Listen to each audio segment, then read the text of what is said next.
కేవలం మొదలై సంవత్సరమైన పిటిషన్లు, సమస్యలు, అప్లికేషన్లు తీసుకోవడం బాగా ప్రారంభమై కంప్యూటరైజ్ అయిపోయి పూర్తయిన జనవరి నుంచి ఇప్పటికి 8 నెలల్లోనే 1 కోటి పైగా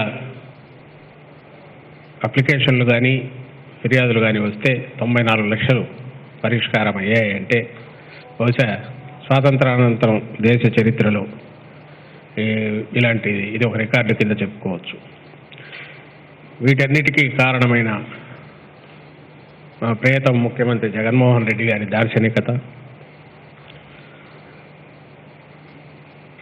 దాంతోపాటు ఒక పట్టుదల, అంటే ఏదో మొక్కుబడిగా ఇది కాకుండా సమూలంగా వ్యవస్థలోనే అవసరమైనవి తీసుకురావడంతో పాటు ఒక వ్యవస్థను ఏడాదిలోనే ఒక పకడ్బందీ నిర్మాణంగా తీర్చిదిద్దడం కూడా ఆ ఘనత పూర్తి వ్యక్తిగతంగా ఆయన నాయకత్వానికి, నాయకత్వ ప్రతిమకు చేసినాం. పోతే ఆ వైపు ఎవరైతే యువకులు ఇందులోకి వచ్చారో, సచివాలయ ఉద్యోగులైతే పోటీ పరీక్షలు తట్టుకొని ఉన్నత విద్యావంతులైన పిల్లలందరూ దీంట్లోకి వచ్చారు. వాళ్ళందరూ కేవలం ఒక ఉద్యోగంలాగే కాకుండా యువతలో ఉండే అంకిత భావం, లేదా మా గ్రామానికి మేము సేవ చేస్తున్నాం, గ్రామంలో ఏ సమస్య ఉన్నా పరిష్కరించే బాధ్యత జగనన్న మాకు ఇచ్చారు, అవకాశం ఇచ్చారు అన్నది పర్సనల్గా తీసుకొని వాళ్ళు కూడా అంతే ఆరాటంతో, పట్టుదలతో కృషి చేయడం వల్లే తక్కువ సమయంలో ఇది విజయవంతమైంది. ఈరోజు కూడా 1వ తేదీ తెల్లవారుజామున వెళ్ళి తలుపు తట్టి పెన్షన్ ఇస్తున్నారంటే, నిన్న కూడా అక్టోబర్ 1 చూస్తే ఆల్మోస్ట్ 85% పైన పెన్షన్ల పంపిణీ పూర్తయిందన్నారు. వాలంటీర్ల వ్యవస్థ చేసేసింది.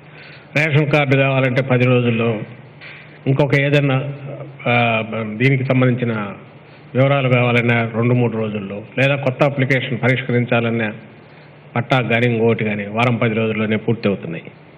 అఫ్కోర్స్ వ్యవస్థలో ఇంకా కనెక్టివిటీ ప్రాబ్లమో వీటి వల్ల వచ్చేటివి పరిష్కరించాల్సినవి కొన్ని ఉండొచ్చు, కానీ ప్రభుత్వం అనేది ప్రజల ముంగిటికి వచ్చింది అనేది మనసా వాచాన కాకుండా పూర్తి లెటర్ అండ్ స్పిరిట్ అక్కడ పనిచేస్తుంది. ఇది ఈ రాష్ట్రంలో మాత్రమే. ఈ సందర్భంగా ముఖ్యమంత్రి గారు పిలుపు ఇచ్చారు. ఇది ఒక సందర్భం. ఎలాంటి సందర్భం? ఎవరైతే దీంట్లో ఈ యజ్ఞంలో మహాయజ్ఞంలాగా ముఖ్యమంత్రి గారు చేపట్టిన ఈ కార్యక్రమంలో పాల్గొని, కేవలం అది ఉద్యోగమే అయినప్పటికీ ఓ పవిత్ర కర్తవ్యంలాగా ప్రజాసేవలో ఉన్నామనే అంకిత భావంతో వాళ్ళు పనిచేస్తున్న యువతీ యువకులకు వాళ్ళను ప్రోత్సహించేలాగా, వాళ్ళను మరింత అంకిత భావంతో పనిచేసేలాగా ఈరోజు అందరం, రాష్ట్ర ప్రజలందరం వాళ్ళను చప్పట్ల ద్వారా అభినందిద్దామని వచ్చిన పిలుపు ఈరోజు ముఖ్యమంత్రి గారు కూడా ఇచ్చారు. సాయంత్రం 7 గంటలకు రాష్ట్ర వ్యాప్తంగా ఇటు పల్లెల్లో, పట్టణాల్లో ప్రతి ఒక్కరూ ఈ సేవలు పొందుతున్న వాళ్ళు, ఈ వ్యవస్థలో వచ్చిన మార్పులు చూసేవాళ్ళు, తమ ప్రభుత్వం రెస్పాన్సిబిలిటీ, అకౌంటబిలిటీ పెరిగిన నేపథ్యాన్ని చూస్తున్న వాళ్ళు, ప్రజలకు రియల్ అధికార వికేంద్రీకరణ కింది వరకు తీసుకెళ్లిన పరిస్థితి చూస్తున్న ప్రజలు అందరూ కూడా అభినందించాల్సిందిగా మరోసారి కోరుతున్నాం. ఎలా ఇంటి బయటకు వచ్చేసి, ఎవరింటి బయటకు వాళ్ళు వచ్చి చప్పట్లు కొట్టడం ద్వారా అభినందించవచ్చు, లేదా కోడర్ల దగ్గరికి రావచ్చు వాళ్ళ సౌలభ్యాన్ని బట్టి. కానీ కోవిడ్ పరిస్థితులను దృష్టిలో ఉంచుకొని ఎక్కువ జనం చేరకుండా చేయాలని విజ్ఞప్తి చేస్తున్నాం. ఇందులో మా శాసనసభ్యులు, శాసనమండలి సభ్యులు, ఎంపీలు, మంత్రులు అందరూ కూడా పాల్గొనాలి. మన నియోజకవర్గ ఇన్ఛార్జీలు, మండల స్థాయి నాయకులు, కింద నాయకులు, కార్యకర్తలు. ఇది ఎందుకంటే మన కార్యక్రమం వైఎస్ఆర్సీపీ అధికారంలోకి వచ్చిన తర్వాత ముఖ్యమంత్రి గారు, మన అధ్యక్షుడు, మన ప్రియతమ నాయకుడు ముఖ్యమంత్రి గారు ప్రవేశపెట్టిన ఈ పథకం విజయవంతమైన నేపథ్యం మనమంతా సెలబ్రేట్ చేసుకోవాల్సిన ఒక పండగ లాంటిది.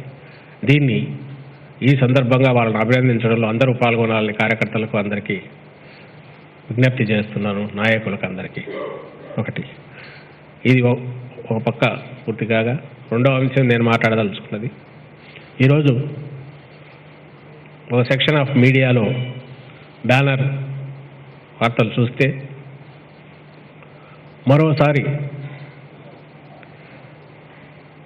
ఈ పత్రికలు న్యాయస్థానాలను కూడా బ్యానర్లలోకి రావడం ద్వారా అక్కడ అలా ఓవరాల్గా ఏం కామెంట్ చేశారో తెలియదు, వాటిని తీసుకొచ్చి వ్యవస్థ మీదనే మరో రాజ్యాంగపరమైన ఇంకొక వ్యవస్థ మీద నమ్మకం పోయేలాగా, వ్యవస్థల మీద నమ్మకం పోయేలాగా వ్యవహరిస్తున్న తీరు పూర్తిగా ఆక్షేపణీయంగా అనిపిస్తుంది. ఇంతకుముందు పలు సందర్భాల్లో చెప్తూనే వచ్చాం, బహుశా న్యాయస్థానాలు కూడా పట్టించుకోవాల్సిన సమస్య ఇది. ఈరోజు వచ్చిన కామెంట్స్ చూస్తే, రెండు పత్రికలు చూస్తే, నమ్మకం లేకుంటే హైకోర్టును మూసేయమనండి, రాష్ట్రంలో అసలు చట్టబద్ధ పాలన ఉందా. ఇంకొక పత్రిక, విశ్వాసం లేకపోతే హైకోర్టును మూసేయమనండి, పార్లమెంటుకు వెళ్ళి అడగండి, న్యాయ వ్యవస్థ ప్రతిష్టను దిగజార్చడాన్ని మేము సహించాం, రూల్ ఆఫ్ లా అమలు కాకపోతే అధికారాన్ని వినియోగిస్తాం. హైకోర్టు ఘాటు వ్యాఖ్యలు, కోర్టుకున్న విశేష అధికారాలు ఉపయోగిస్తామని కోర్టులో న్యాయమూర్తులు వ్యాఖ్యానించినట్టు దాన్ని పెద్ద ఎత్తున పబ్లిష్ చేశారు. ఇంతకుముందు గతంలో కూడా చెప్తూ వచ్చాం, ఎక్కడైనా రాజ్యాంగం ఏ వ్యవస్థకు కూడా తన రాజ్యాంగబద్ధంగా ఏర్పాటైన ఏ వ్యవస్థకు ప్రత్యేక అధికారాలు ఇవ్వలేదు. ప్రతి వ్యవస్థ, అది న్యాయ వ్యవస్థ కావచ్చు, ఎగ్జిక్యూటివ్ కావచ్చు, అంటే ప్రభుత్వం, లెజిస్లేచర్ కావచ్చు, శాసన వ్యవస్థ, ఇందులో ఏదైనా తాను ఆత్మనిగ్రహం పాటించడంతో పాటు ఇతర వ్యవస్థలను గౌరవించడం అనేది జరిగితేనే బ్యాలెన్స్ ఉంటుంది, బ్యాలెన్స్ ఆఫ్ రూల్ ఉంటుంది. ఇది లేని పక్షంలో కేవలం అపరిమిత అధికారాలను ఆయన దీంతో ఒక వ్యవస్థ ఇంకొక వ్యవస్థ మీద కామెంట్ చేయడం అంటే రాజ్యాంగపరమైన దీన్ని కాళ్ళు విరగొట్టుకోవడం అవుతుంది. లేదా డెమోక్రసీ మీదనే నమ్మకం పోయే రకంగా ప్రజలకు ఒక రకమైన తప్పుడు సంకేతాలు వెళ్ళే అవకాశం ఉంది. పొలిటికల్ వ్యవస్థ బ్రహ్మాండం ఉందని ఎవరనట్లా, అట్లని మిగిలిన వ్యవస్థలు ఇదిగా ఉన్నాయని కూడా ఏమి గ్యారంటీ లేదు. కేవలం ఇమ్యూనిటీ అడ్డం పెట్టుకొని కొన్ని వ్యవస్థలు దాన్ని ఇదిగా చేయడం అనేది కరెక్ట్ కాదు. నిగ్రహం ఉండాలి. అది లేనప్పుడు కొన్ని ఇబ్బందులు తలెత్తుతాయనేది మా పార్టీ భావిస్తుంది, మేము భావిస్తున్నాం, ఆందోళన చెందుతున్నాం. కంటిన్యూస్గా ఇప్పటికి 50 సార్లు 60 సార్లు ఈ మీడియాలో ఇలాంటివి వస్తూనే ఉన్నాయి. గతంలో కూడా పాయింట్అవుట్ చేశాం. అవి కామెంట్స్. నిజానికి న్యాయస్థానాలు ఏదైనా చేయాలనుకుంటే, ఇలాంటివి కామెంట్స్ చేయాలనుకుంటే కనీసం రికార్డు చేస్తే, అంటే తీర్పులో పార్ట్గా చెప్తే, ఎవరైతే దానివల్ల విక్టిమ్స్ అయ్యామో బాధితులం, ఇప్పుడు ప్రభుత్వంలో ఉన్నాం కాబట్టి ప్రభుత్వ పరంగా అయినా సరే లేదా పార్టీ పరంగా అయినా సరే, మేము వాటి ఎక్స్పెన్షన్ కంటే దాన్ని రికార్డులోంచి తీసేయమని ఉన్న అత్యున్నత న్యాయస్థానానికి పోవడానికన్నా వీలవుతుంది. అది లేకుండా ఓరల్ కామెంట్స్ చేయడం అంటే ఆ హక్కును కూడా మాకు లేకుండా చేయడం అవుతుంది. అలాగని దాని మీద ఏమైనా మాట్లాడకపోతే సహజంగానే కరెక్ట్ పద్ధతి కాదు.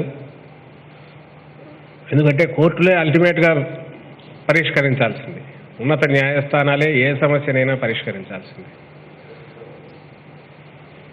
వాళ్ళ ఆ న్యాయమూర్తుల గురించి కానీ కోర్టుల గురించి కానీ ఏమాత్రం ఇదిగా అన్నా అది మనకు మనమే మన ఆరోగ్యాన్ని పాడు చేసుకున్నట్టు. ఏది సమాజంలో ఉన్న ఆరోగ్యం కానీ, వ్యవస్థాపరంగా ఉన్న ఆరోగ్యం కానీ, మన డెమోక్రటిక్ నిర్మాణాన్ని కానీ, మన రాజ్యాంగ వ్యవస్థ మనలో పాడు చేసుకున్నట్టు అవుతుంది. పొలిటికల్గా 4 విమర్శలు అటో ఇటు అయినా పెద్ద నష్టం లేదు, కానీ అంత గౌరవం ఇస్తున్న వ్యవస్థే అక్కడి నుంచే ఒక వ్యాఖ్య వస్తే ఆ వ్యాఖ్య ఇంపాక్ట్ ఎంతగా ఉంటుంది, ఆ చేసిన comment does it warrant such a serious ఇది కామెంట్. సునామీ వచ్చినట్టు ఒక పెద్ద వరద వచ్చినప్పుడు చేసే అంత ఇది 4 చినుకులు పడగానే చేస్తామా? ఎక్కడో ఐసోలేటెడ్ ఒక సంఘటన జరిగితే రాష్ట్రం మొత్తం దాన్ని ఆపాదిస్తామా? ఈ సెన్స్ ఆఫ్ ప్రపోర్షన్ ఒకటి ఉంటుంది కదా, అది గమనించాల్సిన అవసరం లేదా అని ఒక అభిప్రాయం వచ్చే అవకాశం ఉంది.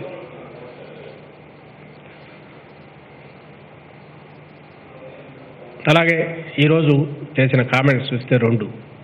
ఒకటి, గతంలోనే కోర్టు సీరియస్గా కామెంట్స్ చేసిన సోషల్ మీడియా ఒకటి, రెండవది హెబియస్ కార్పస్ ఒకటి. రెండిట్లో కూడా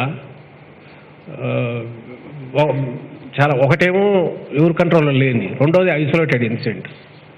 అందులో ఎవరైతే న్యాయవాది అప్పుడు హెబియస్ కార్పస్లో అప్రోచ్ అయ్యాడో ఆయన పే చేసిన దాంట్లో ఎంత ఇది ఉంది, పోలీసులు చేసిన దాంట్లో ఒకవేళ ఓవర్ రియాక్షన్ ఏదైనా ఉంటే దాని మీద ఏదైనా తీసుకోవడం దట్స్ ఎ డిఫరెంట్ ఇష్యూ. కానీ కెన్ వీ జనరలైజ్ టోటల్లీ దాన్ని తీసుకొచ్చి ఎంటైర్ వ్యవస్థకు? ఏ పోలీస్ వ్యవస్థ అయితే గతంలో ఎలా ఉండిందో దాని నుంచి పూర్తిగా ఆల్మోస్ట్ ఒక రియల్ డెమోక్రటిక్ దీన్ని తీసుకొచ్చి ప్రజలకు సేవ చేసే వ్యవస్థగా గత ఏడాదిన్నరలోనే దాన్ని తీర్చిదిద్దుతున్న క్రమంలో, ఆ నేపథ్యంలో ప్రశంసలకు అర్హమైన ఆంధ్రప్రదేశ్ పోలీసు వ్యవస్థ ప్రశంసలు అందుకుంటోంది కూడా. ఈ మధ్య కోవిడ్ దీంట్లో చూస్తే సెంటర్ కూడా ప్రశంసించింది. ప్రతి ఒక్కరూ ఆంధ్రప్రదేశ్ పోలీసులు ప్రజా సేవకులుగా సేవలు అందజేస్తున్నారు, అందుబాటులో ఉంటున్నారు అని చెప్తున్నారు, అభినందిస్తున్నారు. ప్రభుత్వం అలాంటి వెసులుబాటు, అంటే జగన్మోహన్ రెడ్డి గారి ప్రభుత్వం, జగన్మోహన్ రెడ్డి గారు వ్యక్తిగతంగా ఇంట్రెస్ట్ తీసుకొని వాళ్ళకి ఆ స్వేచ్ఛ ఇస్తున్నారు ఇన్వెస్టిగేషన్కి సంబంధించి. అలాగే బాధ్యతను గుర్తు చేస్తూ ఎక్కడైనా ఐసోలేటెడ్ ఇన్సిడెంట్ జరిగినప్పుడు యాక్షన్ కూడా అంతే సివియర్గా తీసుకుంటున్నారు. ఎందుకంటే మీ బాధ్యత అలాంటిదని వాళ్ళకు గుర్తు చేస్తూ. గమనిస్తే ఈ మధ్య ఎప్పుడు గతంలో లేని రకంగా ఇన్స్పెక్టర్ అరెస్ట్ అయిన నేపథ్యం ఉంది, సస్పెన్షన్లు, అరెస్టులు జరుగుతున్నాయి. అది వాళ్ళని అవమానించడం కాదు, అక్కడే ఎర్రాటిక్ ఏమైనా జరిగితే కరెక్ట్ చేసుకునే మెకానిజం కూడా మా దగ్గర ఉందని చెప్పడం. దిశ పోలీస్ యాక్ట్ తీసుకొచ్చాం, దేశంలోనే ఫస్ట్ టైం. పోలీస్ స్టేషన్లు సపరేట్ పెడుతున్నారు. అలాగే ఈ మధ్య ఎక్కడ కంప్లైంట్లు ఇచ్చి ప్రజలు ఎక్కడికో పోయి పోలీస్ స్టేషన్ల చుట్టూ తిరగకుండా ఒక యాప్ డెవలప్ చేసి రిలీజ్ అయింది.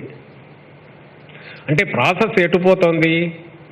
మోర్ పీపుల్ ఫ్రెండ్లీ, అలాగే మోర్ పీపుల్ పూర్తిగా వాళ్ళ చుట్టూ తిరగాల్సిన అవసరం లేకుండా మోడర్నైజ్ చేస్తూ ఒక సేవాభావం కూడా పోలీసుల్లో పెరిగే రకంగా ఇచ్చేస్తున్న స్టేట్ మనది, గర్వంగా చెప్పుకోవచ్చు. చెప్పారు కదా, ఇప్పుడు కోవిడ్ సందర్భంగా వాళ్ళు చేసిన సేవలు నిజంగా ప్రశంసలకు అర్హమైనవి, ప్రశంసలు కూడా వచ్చాయి. ఎక్కడో ఐసోలేటెడ్ ఇన్సిడెంట్ జరిగితే అలాంటి సమయంలో ఉన్నత న్యాయస్థానం ఒక ఐసోలేటెడ్ ఇన్సిడెంట్ని తీసుకొని అసలు పోలీసు ఉందా, వ్యవస్థ ఉందా, దీన్ని కంట్రోల్ చేస్తున్న ప్రభుత్వం ఉందా, కాన్స్టిట్యూషనల్ బ్రేక్ డౌన్ అయిందనే, అది కాన్స్టిట్యూషనల్ బ్రేక్ డౌన్ అంటే ఇంకా నెక్స్ట్ మా విశేష అధికారాలు ఉపయోగిస్తామంటే ఆ వార్నింగ్ ఎలాంటిది కూడా అందరికీ తెలిసిందే అనేంత పరిస్థితి ఉందే. నిజంగా ఎక్కడన్నా ఉందేమో తెలియదు, వాళ్ళు ఎక్కడి నుంచి వచ్చారో అక్కడ దేశంలో ఇంకో చోట ఎక్కడన్నా అలాంటివి ఉన్నాయేమో తెలియదు, కానీ ఉన్న చోటే అనట్లా. రోజు బ్యానర్లు చూస్తుంటే దేశంలో ఎక్కడెక్కడ వేరే వస్తున్నాయి మేజర్ ఇన్సిడెంట్లు. అక్కడ కూడా నిగ్రహంతో, సంయమనంతో ఉంటున్నారు. అది ఇక్కడ ఎందుకు ఇదవుతోంది అనే బాధ కలుగుతుంది, ఆవేదన చెందుతున్నాం. ఎందుకు ఒక రకమైన దీన్ని, ఈ ప్రభుత్వాన్ని నిరంతరం ప్రజాసేవలో ఉన్న ప్రభుత్వాన్ని రాష్ట్రంలో గతంలో లేనంతగా కొత్త రాష్ట్రం అయినప్పటికీ సంక్షేమ కార్యక్రమాలు అద్భుతంగా అమలు చేస్తూ ప్రతిదానికి జవాబుదారీతనాన్ని తీసుకొచ్చి పారదర్శకత తీసుకొచ్చితో చేస్తున్న ప్రభుత్వాన్ని 1,00,000 కేసులో 1,00,000 ఎఫ్ఐఆర్లు అయితే ఎక్కడో దగ్గర చిన్న తప్పు జరిగితే దాని వ్యవస్థ మొత్తానికి అప్పగించి రాజ్యాంగం బ్రేక్ డౌన్ అయిందనేంత మాట అంటే చివుక్కు అనిపిస్తుంది ఎవరికైనా. ఆ ఆవేదన వ్యక్తం చేస్తుంది. సోషల్ మీడియాకు సంబంధించినంతవరకు అందరికీ తెలిసిన విషయం అది ఒక అద్భుతమైన ఒక ఎలాంటి రూపము లేని ఒక వ్యవస్థ.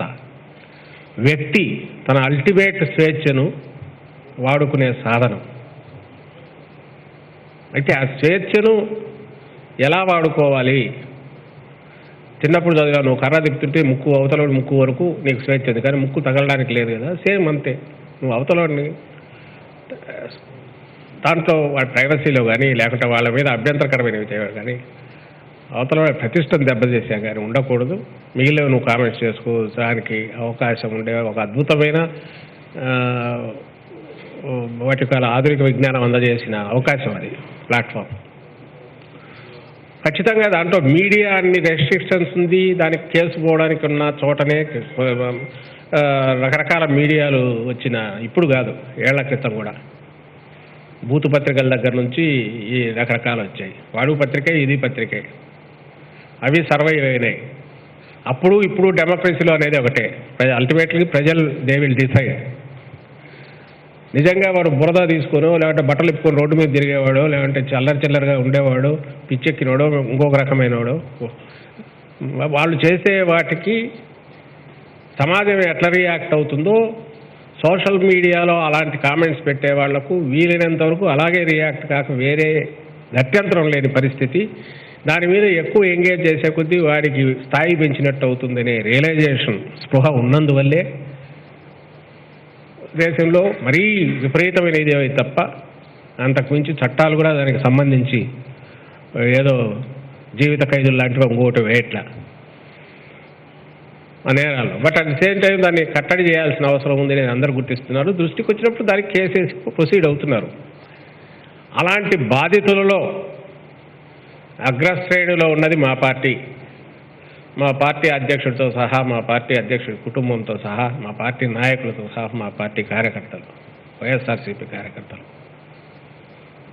అయినా సరే గతంలో కూడా చెప్పాం, జగన్మోహన్ రెడ్డి గారు క్లియర్ ఇదేంటంటే ఎవడి పాపానికి వాడు పోతాడు, అలా మనం ఎవరిని అనవద్దు, ఎవరన్నా అన్నా పెద్ద రియాక్ట్ కావద్దు. ఈ నేపథ్యంలో ఈరోజు కోర్టు ఏదైతే ఆవేదన వ్యక్తం చేసి గతంలో సోషల్ మీడియా కామెంట్స్ మీద డైరెక్షన్ ఇచ్చిందో నిజంగా అది ఒక విధంగా మంచిది. ఒక రకమైన న్యాయస్థానం కూడా దీన్ని తీసుకుంది పరిగణనలోకి అనే ఒక మెసేజ్ పోవడం కిందికి, దాని మీద యాక్షన్ తీసుకోగలిగితే తీసుకోవడం అది ఇప్పటికీ మంచిదే. ఎందుకంటే మిగిలిన దాని మీద కొంచెం ఒళ్ళు దగ్గర పెట్టుకొని అలాంటి వాళ్ళు దుర్బుద్ధితో కామెంట్స్ చేసే వాళ్ళు కొంత ఇదవుతారనుకోవచ్చు. కానీ దాని మీద అసలు ఎక్కడి నుంచి అది వస్తుందో తెలియదు, మెసేజ్ ఎవరు పెడతారో తెలియదు, ఎట్లా పట్టుకోవాలనో తెలియదు. దాని మీద ఫాస్ట్గా రోజుల్లోనే నిందితుడిని పట్టుకోవడం దాదాపు అంత సులభమైన విషయం కూడా కాదు.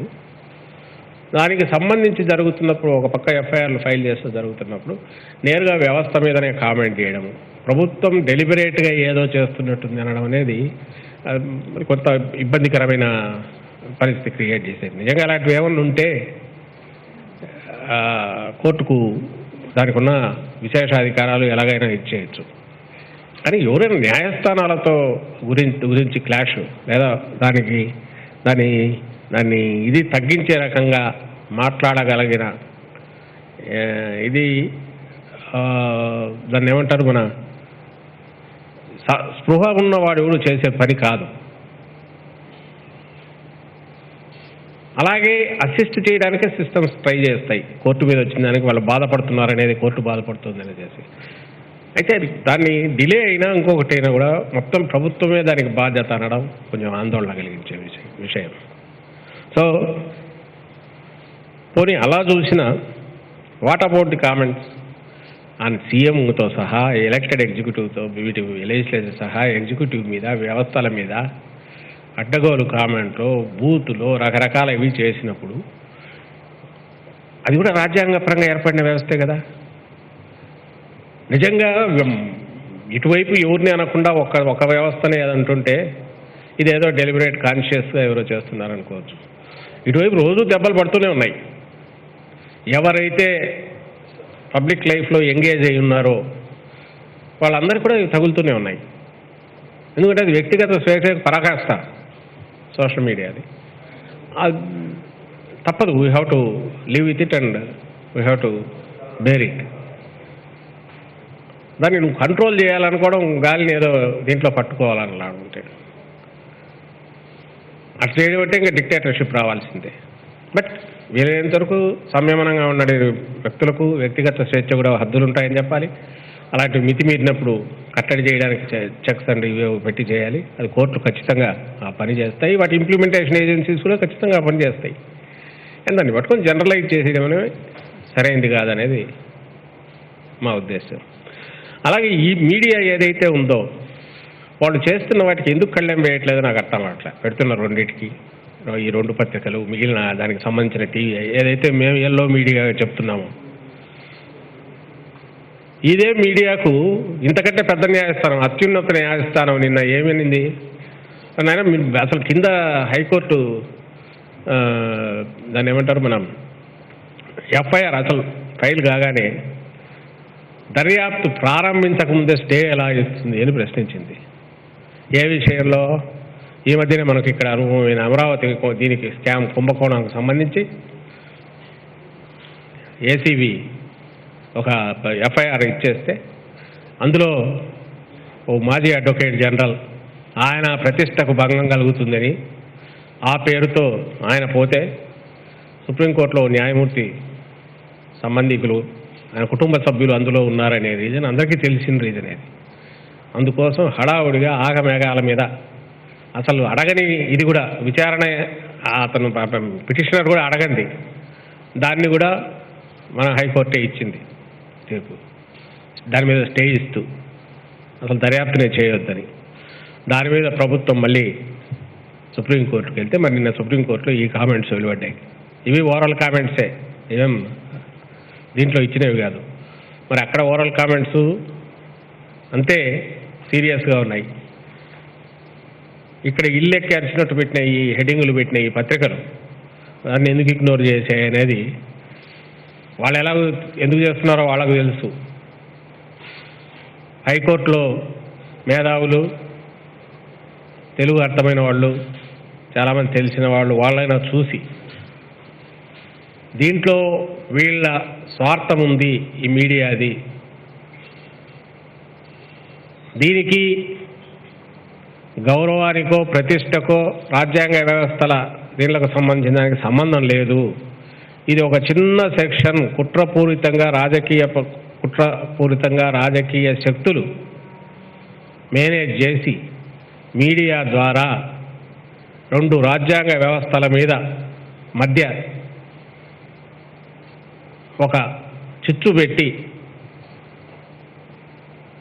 పబ్బం గడుపుకోవాలని సంబరం చేసుకోవాలని చూస్తున్న పరిస్థితి ఈ రాష్ట్రంలో ఉంది అనేది గౌరవ న్యాయమూర్తులు, న్యాయస్థానం గుర్తించాలని కోరుతూ సెలవు తీసుకుంటున్నాం. Thank you. Hello, this is Renu Desai. Please subscribe to iDream. Subscribe iDream. Please subscribe iDream. Please subscribe to iDream. For more videos, subscribe iDream. Hi, this is Revati Chaudhary. For more videos, please subscribe iDream. For more videos, please subscribe iDream. మీరందరూ కూడా iDream ఛానల్ని subscribe చేయాలని కోరుకుంటున్నాను. I'm Sucharita, Home Minister of Andhra Pradesh. For more videos, subscribe iDreams.